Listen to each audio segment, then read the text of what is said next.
Hey YouTube Nation, this is Tom with RTR Gearheads. We're back on the 1959 Chevy Apache. So I have here is an LM7 Vortec engine out of a 2003 Chevy Silverado. Of course, you know you have to make it work and fit, but I stuck the 4L60E and the LM7 engine together, dropped it down in one shot into a 1983 C10 frame.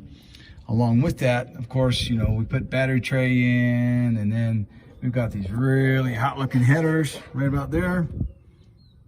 And believe it or not, you can actually buy these headers that are specifically for an LS swap into a C10. You've got to look it up though, because if not, they won't work. They just won't work at all. And then down here, I've got my new braided steel lines and rotor and backing plates and calipers, everything from nut to bolt, cotter pin to I don't know, whatever else you got was put in here new. And now today I am working on the wiring harness from Swap Specialties. This guy really makes a super good product, and what you get is OEM style plugs that just pop right into where the existing ones were before. I mean, this is just really, it's a little pricey, but you just save yourself a whole bunch of aggravations.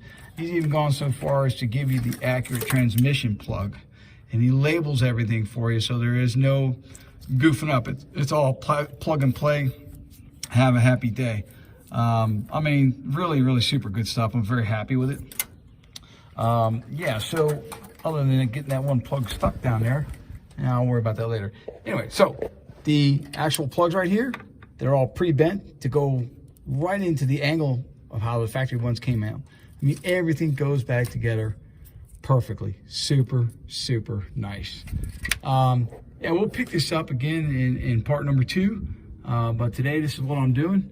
And even, you know, for the ECM over here, he's already wired in the plugs. All you got to do is bolt it in and go. Here's your extra wiring harness for your fuse panel, fuse box, and hot pink leads for whatever else you're going to hook up for 12 volt.